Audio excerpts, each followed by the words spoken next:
Five Nights at Freddy's has been announced to be a new collaboration chapter for Dead by Daylight in summer 2025, as part of the 8 days of non-stop announcement for the 10th anniversary of the franchise, and I couldn't be more excited. I've never played Dead by Daylight myself, but this new collaboration has guaranteed that I will buy the game and use whatever FNAF content I can. In this video, I've wanted to talk about a certain question I had when thinking about the collab. When would the entity pluck a favorite child murderer out of the FNAF timeline? For this video, I'm assuming that the killer will be Springtrap, and not some other animatronic like Freddy Fazbear or Foxy or something like that. I am sure some of you are aware, but for those that aren't, the killers in Dead by Daylight are often brought into the trials by the entity itself, either against their will, by their choice, or even against the entity's will. Most common is that either the killers are just chilling and vibing and brought in by the fog, like Nemesis or Pyramid Head, or are sucked into the entity's realm at the moment of the defeat, like a scene of being brought into the trials after being flung into space from a Nostromo at the end of Alien.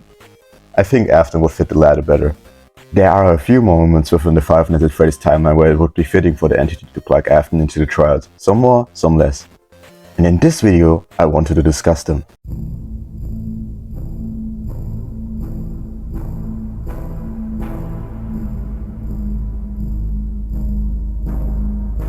But before we do that, for anyone not fully stuck head deep in the FNAF lore since like late 2015, early 2016 like I am, we should first do a quick explanation of who William Afton is, and why he, of all the animatronics within the Five Nights at Freddy's franchise, should be chosen as the franchise's killer in Dead by Daylight. William Afton is the main antagonist of the Five Nights at Freddy's franchise and the main catalyst behind all the events in the series. He is the co-owner and co-creator of Freddy Fazbear's Pizza and Fazbear Entertainment and its animatronics alongside his business partner Henry, owner and creator of Circus Baby's Pizza World and Circus Baby's Entertainment and Rental, plus all of its animatronics and their interesting design choices. He also possibly co-owned Fredbear's Family Diner alongside Henry, but that remains speculation. But most importantly for this video on Dead by Daylight, he is a serial child murderer. Most significant characters within the series have either been directly or indirectly murdered by Afton, which spiraled into what we know of the story today. Most iconic is of course his murder of the 5 children, most likely in the year of 1985 while wearing his Spring Bonnie Springlock suit, and stuffing the corpses of the children into the suits of Freddy, Bonnie, Chica, Foxy and Golden Freddy, causing said suits to be haunted by the dead children. He also murdered the daughter of his business partner Henry, Charlotte, outside of Freddy's while she was trapped outside, which led to the creation and possession of the puppet, one of his biggest adversaries in the series and the actual reason why the children were even managed to fully possess the animatronics. While he had found his new hobby and obsession in killing children, William himself had 3 kids of his own: Michael, the unnamed crying child, and Elizabeth. One of the biggest fears what could have possibly led to William's initial murder spree is the bite of AE3, where a teenage Michael shoved his younger brother into the mouth of Fredbear as a prank, unintentionally killing him, bringing Afton to a search of putting him back together. Whether or not that was the initial motivation behind his murder spree, his killing of the children and the subsequent possession of the animatronics has brought William proof of the dead coming back, and another big part of his character, a seemingly never-ending quest for immortality. When killing with his own hands had become too risky, Afton did what any sane person would: make animatronics specifically designed to trap and kill children, ergo the Funtime animatronics. He wanted to use them to discreetly kidnap children and experiment on them to find his pathway to immortality through a substance called Remnant, which, to be honest, is too complicated to get into right now. In short, Remnant is the substance of metal that had been possessed by spirits. Everything went well, but there was one fatal error. When you build animatronics to kill children while having children on your own, that might lead to a problem. On the opening of Circus Baby's Pizza World, his daughter Elizabeth got too close and was killed by the animatronics programming, leading to the immediate shutdown of the location for gas leaks. Years later, he had sent Michael down to free his sister in Five Nights at Freddy's sister location, leading to the death of his eldest son, and his body being used as a skin suit by an amalgamation of the Funtime animatronics. A few days later, after Michael's body had decayed into a purple color, he vomited up what remained of the Funtime animatronic and possessed his own body, leading to one of William's biggest adversaries and the franchise's true protagonist. Since then, we most likely play as Michael in every game from Five Nights at Freddy's 1 to 6. I think he alongside Vanessa would be a great candidate for the chapter Survivor, but that's a matter for another video. A few years after the first game, presumably in the 90s, Afton decided to dismantle the animatronics. Without knowing, he unleashed and freed the spirits of the children he killed, leading to himself being cornered in a back room by the murdered children. In a last-ditch attempt to either scare them or trick them, he puts on his old spring bunny suit in which he had murdered them. The combination of his quick movements, laughter and rain seeping into the building caused the spring locks to snapshot, crushing his body with wires, screws and animatronic endoskeleton parts, leading to a very slow and painful death. The back room gets sealed up by Fazbear Entertainment with the dying Afton inside, entrapping him in there for 30 years. But just like his victims, he lives on and possesses the suit in which he had died, enabling him to spread his terror and agony even more once he gets out in FNAF 3. After this, he gets set on fire twice, and after his final demise, sent to a personal hell created by a certain victim. A fitting end for this demented monster. All in all, William Afton aka Springtrap fits the most into Dead by Daylight from the entire cast of Five Nights at Freddy's. Not only is he an actual serial killer, the killer of the series, instead of a scared child seeking vengeance, but he fits most aesthetic-wise as well. An old, rotten suit filled with the mangled, decayed corpse of a serial killer is right at home in Dead by Daylight.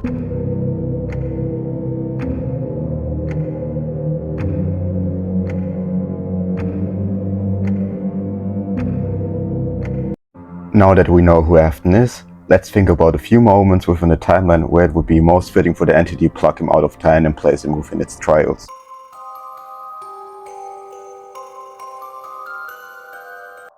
Option number 1. The missing children incident. The least likely option in my opinion. This one would have William still alive within the spring bunny suit, just having murdered all of his victims. I think this would be a cool skin, but a bad place to take him overall, for all the potential timeline problems it brings. Plus, in my opinion, if he gets into Dead by Daylight, William needs to be rotting in the suit.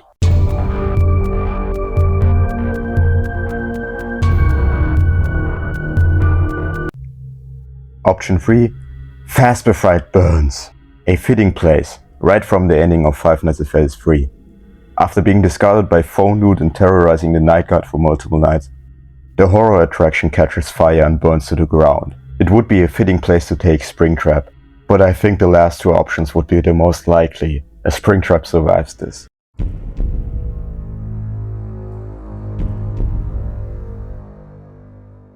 Option number 4. Freddy Fazbear's Pizza Place burns. Now as Scraptrap, William is caught in the trap of his former friend and business partner Henry and his now undead son Michael in the true ending of Freddy Fazbear's Pizzeria Simulator.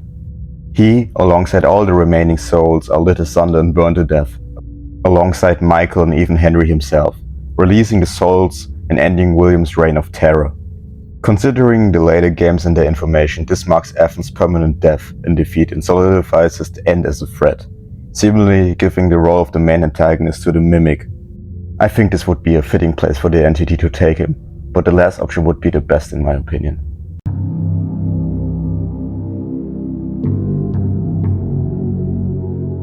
Option number 5. Ultimate Custom Night. Trapped in the never-ending hell by the one you should not have killed, Afton has to contend in a continuous onslaught of animatronics, having to fend off characters from every area of the series in the fittingly titled Ultimate Custom Night. He is stuck in a never-ending night, sitting in a security office and having to fight the nightmares he has created. He has been defeated and is now stuck in a loop of permanent suffering and agony by one of his vengeful victims. The perfect time for the entity's fog to surround his soul and offer salvation in within the trials. I think Afton would take it immediately, releasing him of his continuous nightmare, giving him the chance to kill again, even if they are adults and not children, and earning his complete loyalty to the entity for saving him. The most similar backstory for a killer coming to the realm that comes to my mind is Sadako from The Ring, or Sadako Rising, as she was rescued out of the well by the entity, gaining her loyalty. So, saving Afton out of his own personal hell would give quite a similar effect. I think plugging him out of Ultimate Custom Night into Dead by Daylight would be also the most fitting place in the timeline, as it wouldn't bring any timeline problems with it. Side note, now I'm just imagining the entity teleporting William out of the 50-20 run seconds before beating a night, sending our serial killer into fitting gaming rage.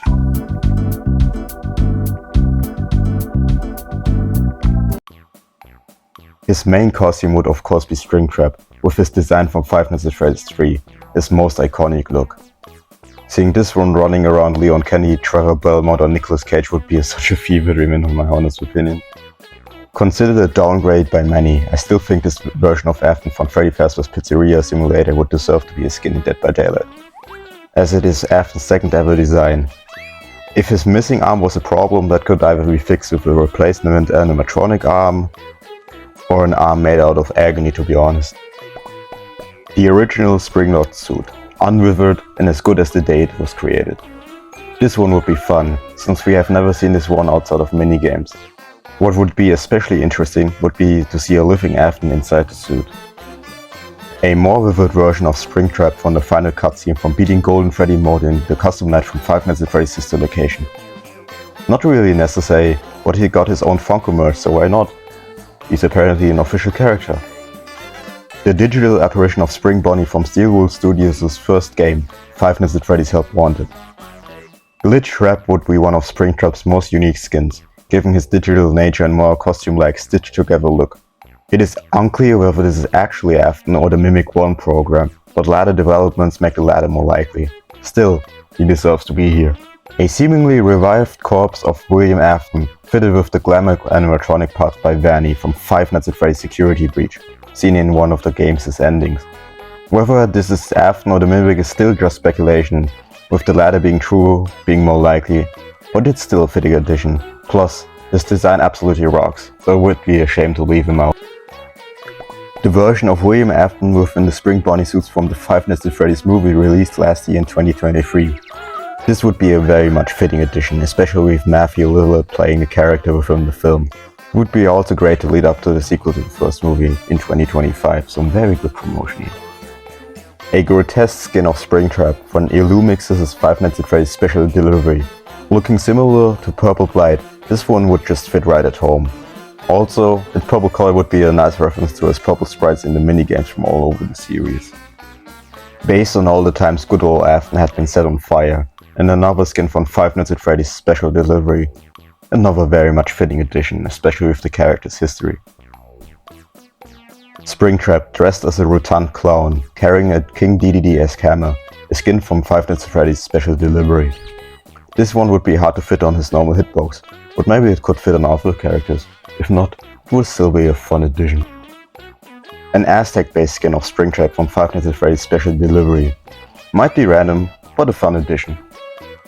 A creature made of pure agony, created by the suffering of the dead children.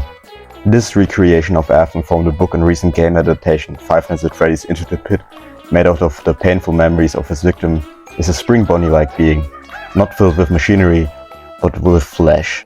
A fitting addition and some great book representation. The recent release of Megacat Studios' Pixel game deserves all the recognition it can get. Due to recent findings making it more and more likely that Glitch Rap and Burn Trap were a version of the Mimic, it would only be fair if this robotic nightmare from the Fazbear Frights books and the Five Nights at Freddy's Security Breach Ruin DLC to be included. The upcoming game from Steel Wool Studios' Five Nights at Freddy's The Secret of the Mimic next year would only make this addition more fitting. His lion costume as the Mimic skin from the alternative ending from Ruin would be the cherry on top. If Springtrap got any actual voice lines, it would be great to see the return of PJ Haywood and Matthew Lillard to voice the game version and movie versions respectively. Both actors did a phenomenal job bringing Afton to life, so it would only be fair for them to return, if the killer got any voice lines in the collab. Why not drive the survivors insane with stabbing "I always come back" at every moment and opportunity? All in all, I'm incredibly excited to see whatever Dead by Daylight is cooking for this franchise. Collaborations with Five Nights at Freddy's are incredibly rare as it is, and considering Scott's recent comments in Dawkins' interview, I think we are in for some solid gold. 2024 and especially 2025 will be some phenomenal years for us Five Nights at Freddy's fans. You can expect content like this here and there whenever I feel like this. But don't worry, the slander meme videos will continue as well. You can even expect some videos in this style for ReZero or other series as well in the future. Thank you all very much for watching my video. If you liked what you've seen, feel free to hit that like button and subscribe. If you never want to miss one of my uploads, feel free to ring that bell. I wish everyone watching a phenomenal day. Until next time, King out.